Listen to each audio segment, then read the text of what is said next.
Tonight, we bring you an exclusive release of 5 opinion polls conducted by NOI Polls Commission by ANAP Foundation. Mr. Atedo Peterside will be joining me to give us details of the findings in these 5 states.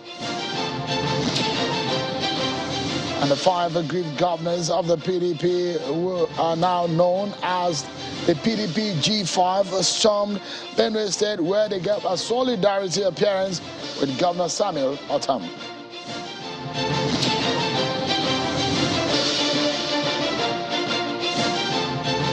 Hello, everyone. Welcome to the program. This is Politics Today, live on Channels Television.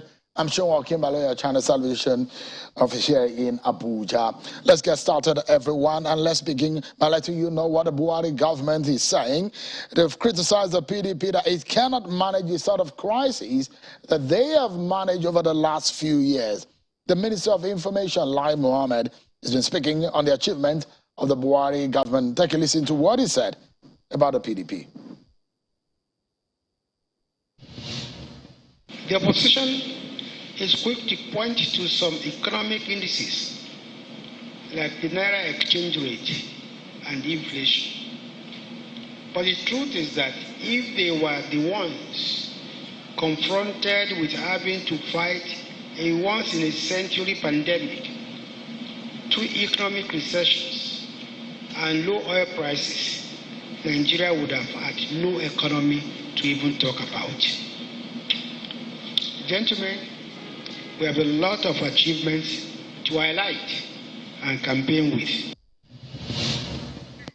As the Minister of Information, Lai Mohammed, talking about the achievement of the Buhari government. Now, Governor Samuel Ortom today, is the governor of Benue State and of the People's Democratic Party, today received some of his counterparts from 4 different states: Oyo, Abia, Enugu, and Rivers State. They were in a state in solidarity, and they've together staged a rally in Benue State. These are the governors who are known to have some grievances against the party presidential campaign organization and the leadership of Senator Yocha Ayuwu, is the national chairman of the PDP. The governors of Rivers, Oyo, Abia, Enugu paid the solidarity visit to the Benue. There was an event earlier before they moved outside of that event place for a rally. You should be able to say something because you are from National Assembly. You are afraid that look, let me tell you, I will tell the people that you people are 3 enemies. As for tomorrow, I'm going to say exactly all of you speak. You people from the National Assembly, all of you are relation to her. If you don't talk, I will say that you are the real enemies. If not, better people should tell me to hands up. Let me forget about talking about Fulanis who are killing us. Who are the people? 18 people in my local government. Just this week, today is Sunday. 18 people killed. These were my kinsmen in Yerewater here. If you look at us here, the way we are, people have tried to see how they can break us. We cannot. We are bonded to save Nigeria. That's how we are bonded. All right, then. So away from all of that, let's now tell you that tonight we'll be bringing you an exclusive release of 5 polls conducted in 5 different states where governorship elections are going to be conducted in 2023. These states are carefully selected, and this polls, which is conducted by NOI Polls, commissioned by ANAP Foundation, will be released tonight on the program. Stay with me, everyone, because Mr. Atedo Peterside, who is the founder of ANAP Foundation, will be joining me in a moment. But let's check out some of your political roundup stories.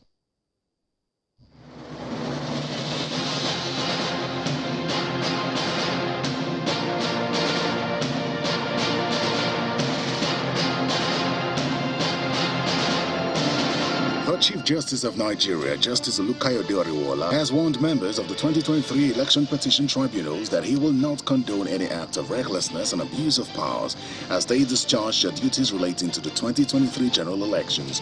Justice Olukayode stated this when he swore in members of the 2023 Election Petitions Tribunal in Abuja. As the Chief Justice of Nigeria, I will not condone any act of recklessness, abuse of power, and public trust. This is a rare privilege, and your lordships must give a good account of yourself. The Supreme Court of Nigeria has fixed November 25 for judgment to determine the validity of the governorship primary election conducted by the People's Democratic Party in Adamawa State after the exclusion of Mr. Abubakar Waziri from participating in the election. Justice Kudirat Kekereekun, who led a 5-man panel, set the date after parties in suit adopted their processes. The presidential candidate of the African Democratic Congress, Mr. Dumebi Kachikwu, is promising improved security, equality, fairness, and a robust economy if elected as president of Nigeria next year. Mr. Kachikwu made these promises at a meeting with party faithful in Abuja. We'll take the fight to their camps as we arrest and prosecute their sponsors. In continuation of his consultations across critical sectors and stakeholders in Enugu State ahead of the 2023 general elections, the governorship candidate of the All Progressives Congress in the state, Uche Naji, is meeting with members of the Enugu State business community under the aegis of the Enugu Chamber of Commerce, Industries, Mines and Agriculture and the Enugu Coalition for Business and Professional Association. Speaking to journalists after the meeting, Mr. Naji said, as a successful businessman from the private sector, if elected governor, his administration will invest heavily in the growth of small, medium and micro enterprises. Coming in, we give a new lease of life to Enugu people. That is just my thinking. The Nigerian Women Trust Fund and the Committee on Women in Parliament have decried the poor number of women candidates vying for position in the 2023 general elections, as only 381 women were nominated across all political parties out of over 4,000 nominated candidates in the 2023 elections. Speaking at a media briefing in Abuja, Chairman of the House of Representatives Committee on Women in Parliament, Mrs. Taiwo Oluga, says the development is a huge setback for the 35% affirmative action in elective and appointive offices, as less than 8% of women were nominated for elected offices in the 2023 general election. And the Adamawa State All Progressives Congress Presidential Campaign Council says it is prepared to work and deliver Adamawa for the APC presidential candidate Bola Tinubu during the elections next year. This was disclosed by the Secretary of the Logistics and Support Committee of the party in the state, Mr. Abdurazak Namdas, while presenting campaign vehicles and office complex to the Adamawa Southern Senatorial Zone of the Campaign Council. I can assure you as a zone that the man has done so much. I will urge my people to please come and line or queue behind Ahmed Bola Tinubu.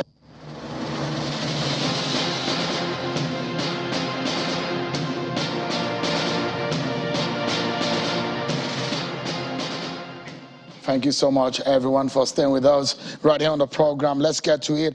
The 2023 general elections are so critical, and increasingly, it does look to me that more young people are onboarding in the process of participating in what has become a very major and critical elections in our history. The anxiety is now very intense. Hopes are very high about those who will be leading the nation, not only at the federal level, but at the state and the local levels.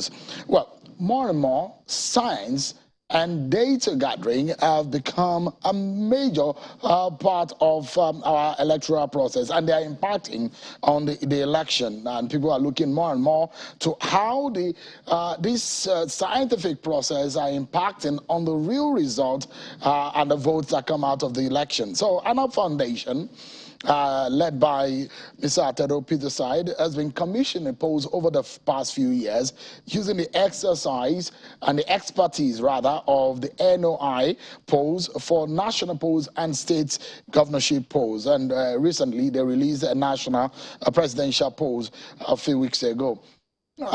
Today, we have results of 5 state governorship polls, which are ready and will be released exclusively on this program. And I'm being joined by the president of ANAP Foundation and the founder of Stanbic IBTC, Mr. Atedo Peterside, who joins us live from Victoria Island area of Lagos. Thank you so much, Mr. Peterside, for joining us tonight on the program. The last time we discussed polling and what you did with NOI in respect of the presidential poll. You discussed the process. I'm not sure. I'm not sure we need to go that route again. It seems though so much people are now aware about what a poll is and what is meant to achieve. And but just summarize for us, just briefly, because a lot of Nigerians, since we put it out there that the polls are going to be ready, they're already anticipating at the release of these polls. So give me an understanding of what prompted these 5 states that you have selected to poll. Thank you, Sean, for having me on the program. I think I would like to make it clear first and foremost, because the last time we released poll results, all sorts of people were jumping up and down saying it was an online poll or things like that. And our foundation has been doing opinion polls since 2011. We have never done an online poll. I can explain to you why we don't believe in online polls. The polls we do are based on mobile telephone calls, and there's a random selection process that has been perfected by NOI polls through the years. And we selected the states that are of interest, and we intend to do a few more polls later. So that I think the whole idea of which states we selected were the ones that we felt the results could give us an indication of what may be happening on the ground in various parts of Nigeria. Okay, let's get straight to it. Because even me, I'm really anticipating to know what the outcome of these polls are. Let's begin from the southeast, and a lot of people will be wondering which state on the south is. Give us an understanding of what the outcome is in Abia State. Okay, Abia in the southeast is an interesting result because it's a PDP state. But our opinion polls show that the person that has an early lead, as at the time of our polls, end October, is Dr. Alex Otti of the Labour Party. He has an early lead, is not inconclusive, and if I have to give a percentage, 20% of the voters said they will vote for Dr. Alex Otti. The next candidate, PDP, has 9%. The next candidate from UPGA has 4%, and then APC 3%, and the rest are lower. Interestingly, undecided votes are as high as 34%. Not surprising because the elections are 4 months away. But be that as it may, it's a bit of a surprise that the Labour Party has come from nowhere to take a significant lead in the poll in what has been historically a PDP state. So if we have to sum up the results, the only conclusion you can make is that Alex Otti of the Labour Party has an early lead, but is not inconclusive. From the findings in that poll, what do you think could have been a reason behind what has been a pattern in the voting of Abia State? Well, to be honest with you, we just look at the numbers, report them the way they are. There must be all kinds of local issues at play that would have made it possible for Alex Otti. But let's also bear in mind that Alex Otti has run before. I think all that he has done is that this time he has crossed over into the Labour Party and is now in the lead. So he's not new to those in Abia State. So that let's not look at it as if it's an unknown candidate running through the Labour Party. Perhaps the more surprising thing is PDP being as much as 11 percentage points behind Alex Otti and Labour Party. Interesting. Well, I will come to some very general questions, but I'd like us to touch on some of these states. Let's go to Kano, Mr. Peterside. Give us an understanding of what the poll results came out from in Kano. Yes, but to talk about Kano, interestingly, the presidential poll in the whole of the Northwest, we said in our poll, Atiku Abubakar was ahead. He's in PDP. But the Kano opinion poll for Kano State alone clearly shows Abba Kabir Yusuf of NNPP in a lead. More importantly, Kano looks like a two-horse race. The third candidate is far behind these two. So in our opinion, all the evidence is that it's a two-horse race. Abba Kabir Yusuf has 29%, which is a good 8 percentage points above the APC candidate, Nasiru Yusuf Gawuna. Sorry, I think I made a mistake before when I mentioned PDP. It's a two-horse race in Kano between NNPP and APC, but with NNPP in front by a clear 8 percentage points. Again, we have undecided voters as much as 30%, so it's early days yet, and so it's not yet conclusive. But if you were the candidate for NNPP, you'll be happy with the result.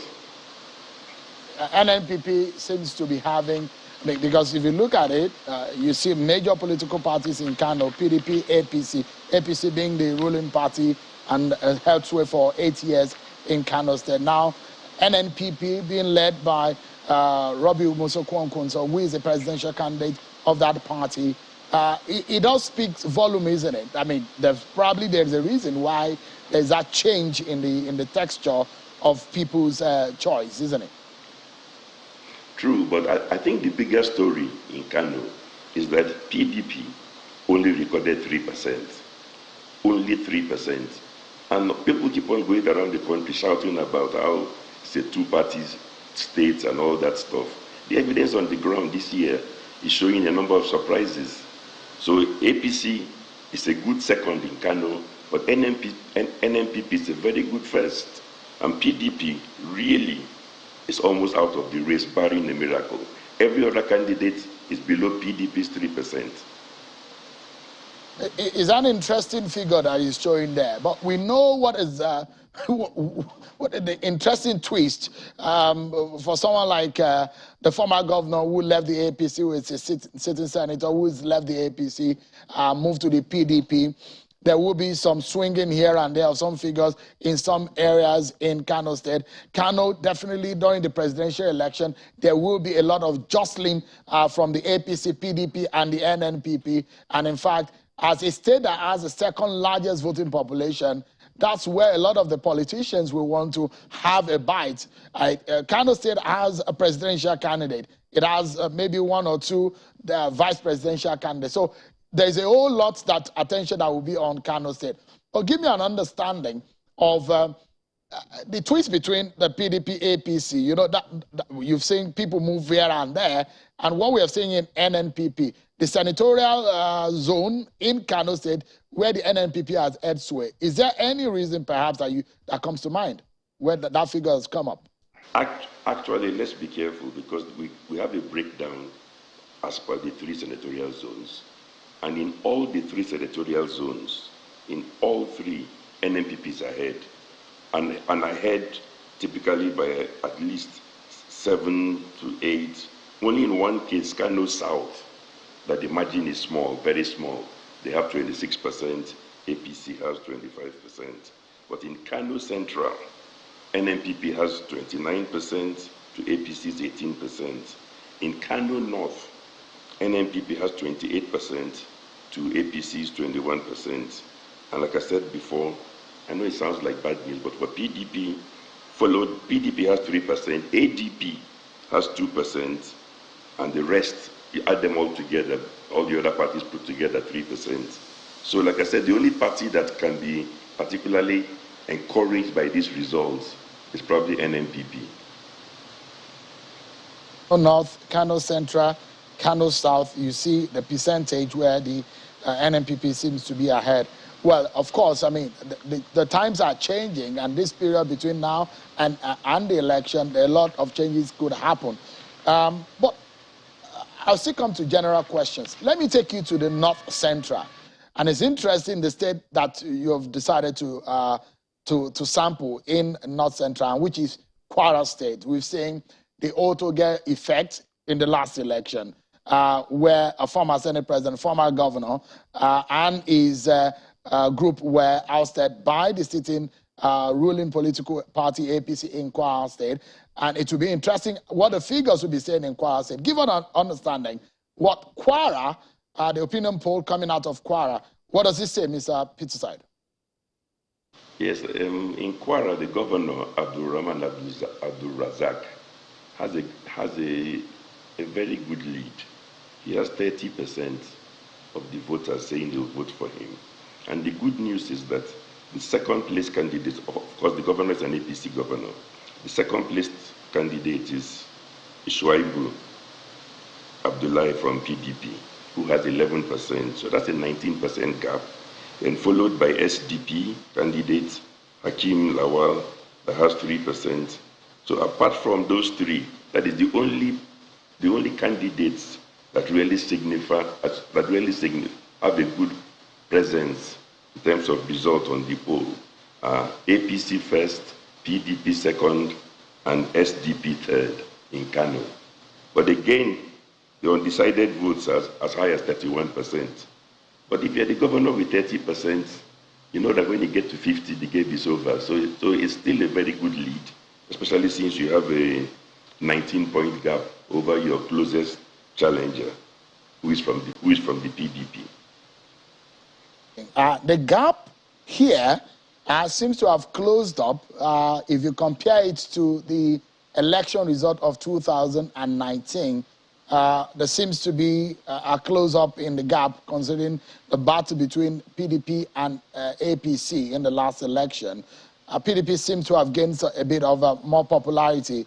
And SDP being a new party, at least in the history of that state, compared to several years when SDP has held sway in Kwara State. But give us an understanding. In Kwara North, for example, 39%. That is what the APC has in that sampling. Is there any reason why it went up? They got an advantage in that Kwara North. Well, again, the local voice in Kwara will be able to explain, but one thing is sure, the governor is very popular in that particular senatorial zone, Kwara North, far more than in Kwara Central and Kwara South. So it's probably a stronghold. That's the interpretation. I mean, all we do is record what the voters tell us. But interestingly, in both Kwara Central and Kwara South, he still has at least, in one case 16% gap, in the other one 17% gap. So the governor is doing well in all three zones. So you cannot say this is a case of a governor who has managed to satisfy only two senatorial zones and is weak in a third. He seems to have got a pretty good results in all three zones. So, I mean, again, if he looks at these results, he will be encouraged and he will be smiling. He's a first-term governor, of course, and we know that in the past we've had a few first-term governors fall. But if I was a betting man based on these results, I suspect he will be home and dry. Of course, things can change. We are 4 months away from the elections. That's something to remember this time. And people say a week is a long time in politics. Yep. Either way, it's better to be in front in the race than behind. Indeed. In fact, 24 hours. In fact, 1 hour we've seen, especially in parliamentary politics. You blink in parliamentary politics, a lot can happen. So indeed, 24 hours is a long time in politics. But let's look at Rivers State. I'm quite interested in that state, and perhaps the last state in the 5 of the state. A lot of people will be wondering which is the last state that will be discussed. So stay with us. Let's look at Rivers State. Interesting scenario playing out here.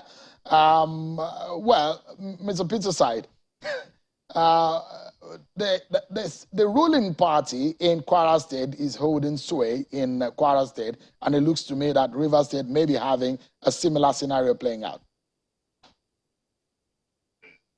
Friends, I mean, our summary says, Fubara of PDP has a narrow lead, but in a severely fragmented race. And I will explain why I say severely fragmented. He has a lead of only 3 percentage points above the number 2 candidate. So we're talking about he has 14%, Tony Cole of APC has 11%, Magnus Abe of SDP comes third with 6%, Dumodu Lubriggs, Accord Party, with 4%. Then we have, 2 other parties, BP and LP, that's Labour Party, or with 2% and 3% respectively. So you have PDP in the lead, but the opposition votes are split across APC, SDP, Accord Party, and even a bit of, 2 other parties. So that's why I say it's a severely fragmented race, and PDP is not dominating it, but they're in the lead. So, I mean, again, if they're in the lead and you have a large undecided block of 37% in Rivers State. And I should also explain that every time we do a breakdown by gender for the undecided voters, it's always many more women are undecided than men across the board in all our polls so far. So for whatever reason, it is the women who are not. I suppose perhaps the typical candidate is a man, and the women are saying, let's hear more from you, let's assess him before we make up our minds. Who is this guy? But in this case anyway, Sim Fubara is in the lead from PDP. And like I said, second and third respectively are Tonye Cole of APC and Magnus Abe of SDP. Right. But that's an interesting thing about Rivers State. And by the way, Rivers is my home state. So the 3 senatorial zones. In the Rivers West, Tonye Cole is the leader, APC, with 19%, PDP 11%. But in Rivers East, Sim Fubara is ahead with 17%, and in Rivers South also, Sim Fubara is ahead. So PDP is ahead in 2 senatorial zones, but they're behind APC in 1 senatorial zone. So unlike the other states we discussed, the dynamics here seem to suggest that the senatorial zones, the battleground is the Rivers West, whereas in particular for PDP and APC, but also Rivers East and Rivers South. The other parties are fragmented, but hoping to inch out support. Sorry, the only mistake I made is that in the Rivers South, I made a mistake there. Magnus Abe has the highest votes. So each party, yes, in Rivers West, APC is number 1. In Rivers East, it's Sim Fubara. And in Rivers South, Magnus Abe. The reason PDP is ahead overall is that they are coming a good second everywhere. So the margin is very close between the 4th, 2nd, and the 3rd in this race, especially between PDP and APC. But let's go quickly to Lagos State, which is the last state that will be unveiling tonight. Another interesting one. It does look like, to me, incumbents are really having a good day. As far as these figures from the opinion sampling of the polls are concerned, Mr. Pitserside, the unveiling of Lagos State. Yes, I think Lagos State Governor Jide Sanwo-Olu has a lead that might be unassailable, especially as the opposition votes are fragmented. So he has 2 major opponents, PDP and Labour Party, and the 2 of them appear to be splitting the opposition votes. While he has 30%, PDP has 8%, and Labour Party 4%. The candidates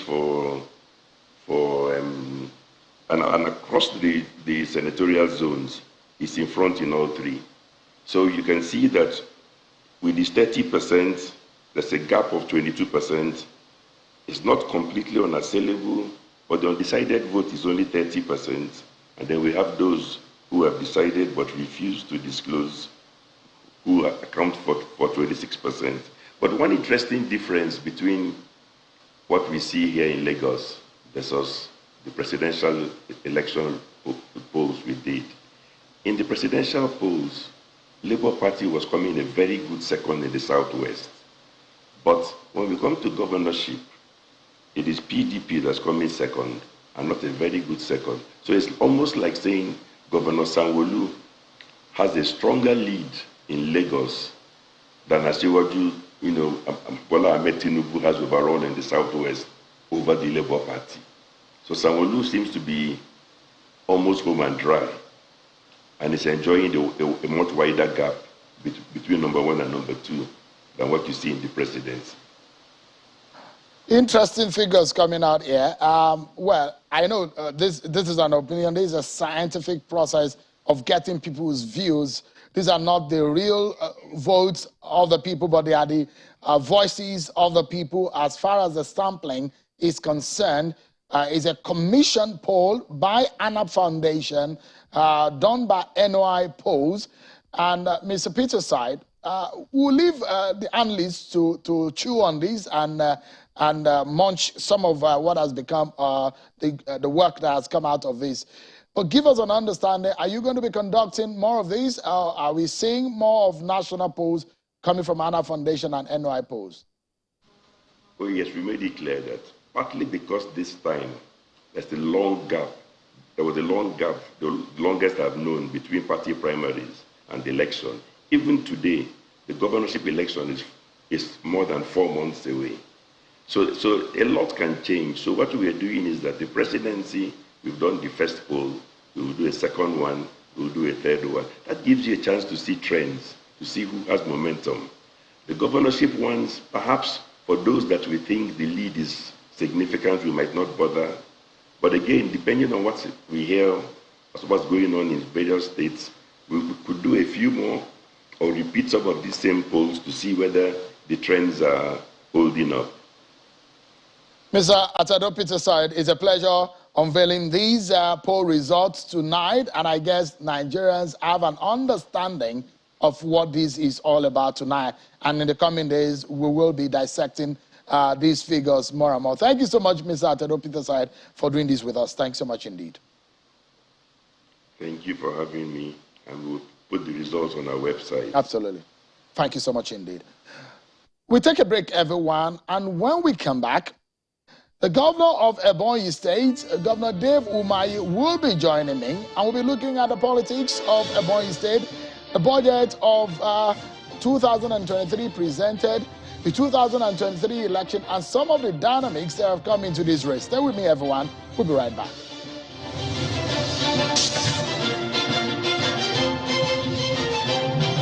Thank you so much, everyone, for staying with us.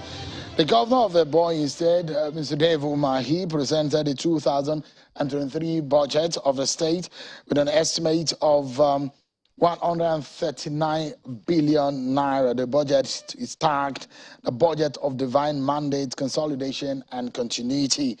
The governor presented the budget at the Assembly Complex in Abakaliki, Umahi. The governor said that the budget will prioritize health, education, agriculture, infrastructure, and human capital development. Governor Dave Umahi is a guest tonight on the program, and he joins me live from Abakaliki, the capital of Ebonyi State. Thank you so much, Your Excellency, for joining us tonight.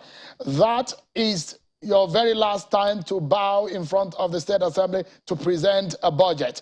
That is going to be perhaps your 8th budget, if I'm not mistaken, as governor of Ebonyi State. Now, that probably will give you some feelings. But one thing that came out for me is that there is a reduction in the cap in the estimate of the budget of this year in Ebonyi State compared to the budget of last year. Is there any reason why that reduction has happened?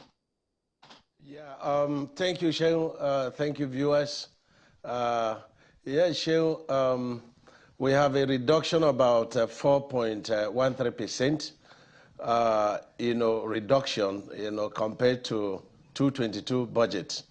You see, since our state joined SafeTAS in from 2019, the World Bank program and the federal government, precisely Federal Ministry of Health, Finance, it's been a process in a way there is transparency and honesty in budgeting process, meaning to say that you don't just start putting figures.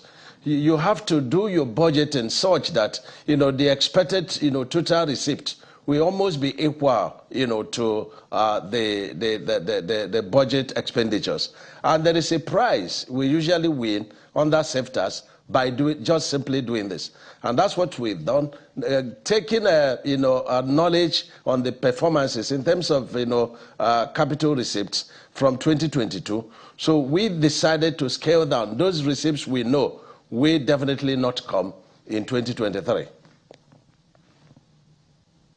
You look at the budget for education.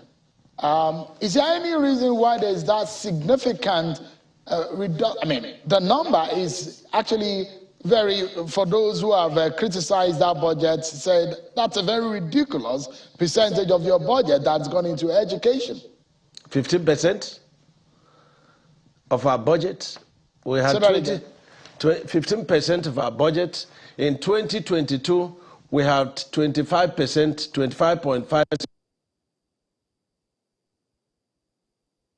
103%, projected, of course, to December 31st this year. And so this year, we now have 15%, for education. For me, it is consolidation. It's budget of consolidation and continuity. So there are a couple of things. Governor, let me allow you to also speak about what you would probably think could be the legacy you'll be leaving behind. A few infrastructure projects here and there, but also some of these you have also borrowed some money from. Would you say you're leaving a very big burden for the next government? Point of correction, Shehu, it's not few infrastructure. We've turned Ebonyi State to a construction site. Even 5 hours, we won't be able to mention all the infrastructure we put in place in Ebonyi State. For me, the greatest legacy, as an administration, one, the confidence we've instilled in our people. The confidence that our people can boldly say, look, I'm from Ebonyi State, by reason of the transformation that has taken place in Ebonyi State. The second one is that I've made more business people, I've made more contractors, I've made more engineers, than the number of politicians I've made. The infrastructure is given, is one of the things that is a must you have to do. Education is a must, health is a must. But these things are very important because when you build the people, then they will build the nation. So these are my legacies. People will be thinking, I'll be talking about the international, airport. I'll be talking about the famous David Umahi University. I'll be talking about, the mall. I'll be talking about the concrete roads of over 1,000 kilometers of 8 inches concrete. No, my legacies should be on human, capital development. But so one of the reasons why people will perhaps be interested in how you spend the money of people of Ebonyi State is not just only the money you spend, the infrastructure you've done, but how you have gone about it. Now, you look at it, there is a rise in the debt profile of the state, about 39.62%. The budget of that state, as at from the Debt Management Office, as at end of March this year, is about 41 billion. And there are old pensions of people of Ebonyi State. In all of this, you're building numerous infrastructure projects. I mean, what is responsible for the priorities? I'm saying that you should be giving us kudos because Ebonyi State, in terms of debt profile, is the least indebted state in the entire Southeast. Ebonyi State is also the third, least indebted state in the entire nation of 36 states and FCT. And I think we've done very well. So what are the facilities? We've only been able to assess a facility of 8 billion, towards our airport development. And that's basically, the rest of the loans were loans that, we inherited from the past administration, like the loans on aid, the loans on, flood control measures, and so on and so forth. So people will be expecting that we have borrowed. We have not borrowed. We've done very well in terms of managing the resources of the state. But were you making moves to borrow more before you leave office? I don't know. If there is need to borrow more, it's a infrastructure is a catalyst in the development of any nation or any state.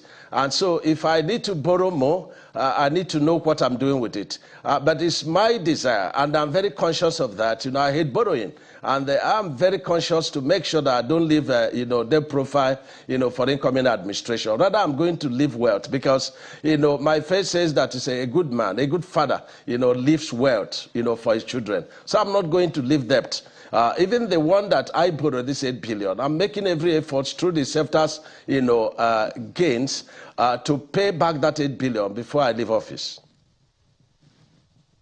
So now, the question now is, if you're borrowing, whatever policy decision that you are making as a governor, what the priorities, and I asked that earlier, in your decision either to borrow, to build infrastructure, or, I mean, where do you place the pensions of the people of Ebonyi State? There are several months of old pensions.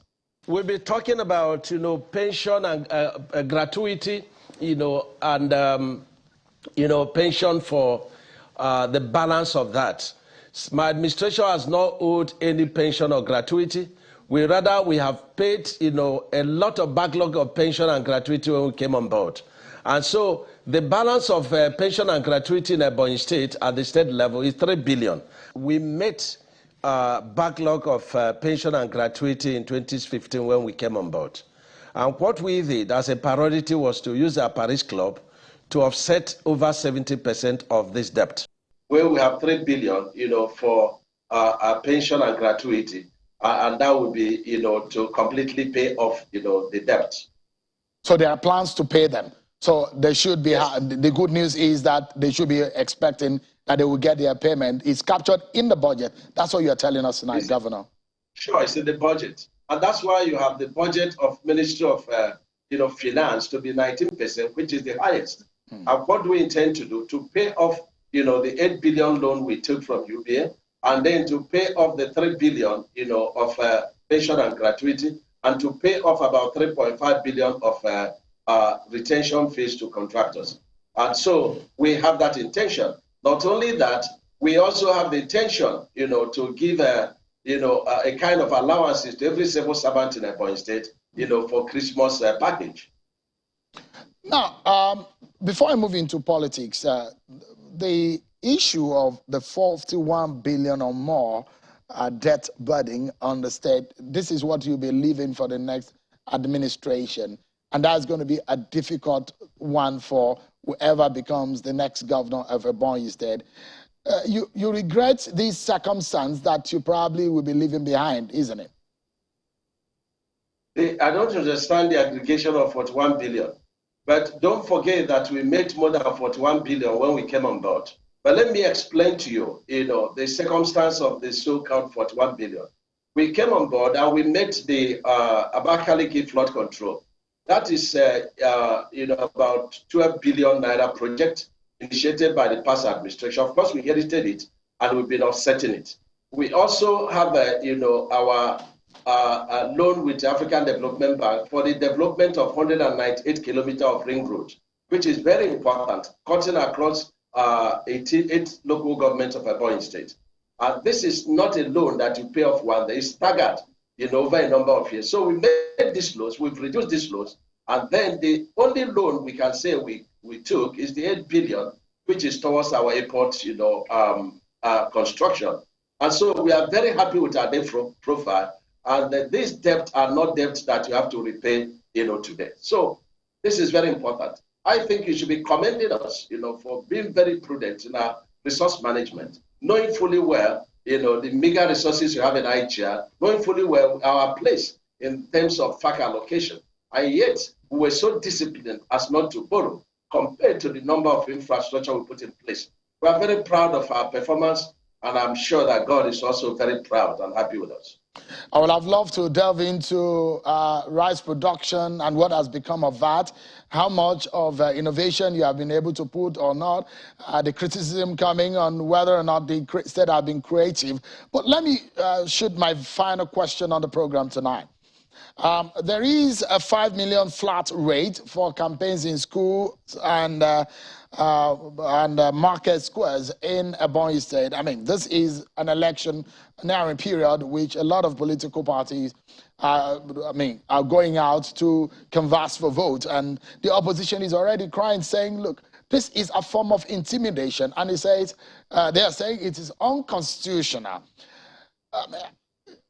Do you fear that your party may not be able to retain power, knowing full well that you left the PDP for the APC, and those who are saying that the APC doesn't have as much ground in Ebonyi State? Explain to us this feeling of fear and intimidation that some of your people say they feel, politically speaking. Why do they feel so, Governor Umahi? Are you giving them a feeling of that? What kind of atmosphere is being set in Ebonyi State, politically speaking? So if somebody tells you that there is another political party in Ebonyi State apart from APC, you should ask the person to shut up. In the sense that, what I have done in Ebonyi State, you cannot controvert that. I'm very proud of what APC has done in Ebonyi State, and you cannot, take on that. There is none of them that is capable of taking on that. And by 22nd of this month, we are going to have a rally. And I'm announcing that no support should come from any other state of Southeast, only Ebonyi people. And I'm going to put in that field 50,000 Ebonians to come and welcome our presidential candidate. And that is the strength of APC, just by 24 hours call. So there is no opposition party in Ebonyi State, it's only APC all the way. Now, come to this thing. Exactly. They are accusing you, Governor, of intimidation and the fear tactics. I'm coming to that here. Nobody is intimidating anybody. I'm not the first governor that is making an executive order, banning without permission the use of schools, the use of marketplaces for rallies without permission. So let me put the record very straight. What we have said is that if there is a boarding school, especially female boarding school, we don't want, political rallies to take place there, because there have been in the past, cases of raping the girls, in the name of political, rallies. And so what we have said is, look, if you want to use any of the primary schools or secondary schools, please, we would like you to take permission from the Ministry of Education. And we said, Ministry of Education, you cannot withhold assent. What do we mean? What we mean is that a political party that is going to, including APC in Ebonyi State, that is going to hold rally in schools or marketplaces, must have means, of passing, waste. They must have means of cleaning up the premises when they finish. They must have means that if they destroy the school infrastructure, they have to replace it. So we have not banned anybody from use of these premises. We are simply saying it will be moderated, and that is what we have done. Governor Dave Umahi, unfortunately, we must terminate here at this junction.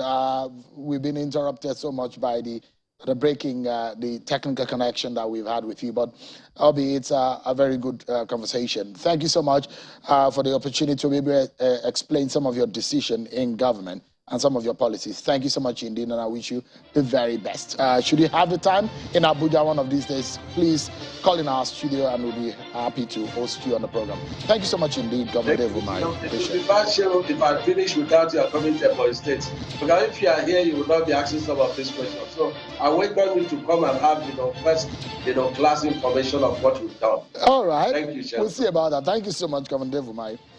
Well, that's our show for tonight, everyone. Many thanks for watching. I'm Sean Akimale. Bye-bye, and God bless Nigeria.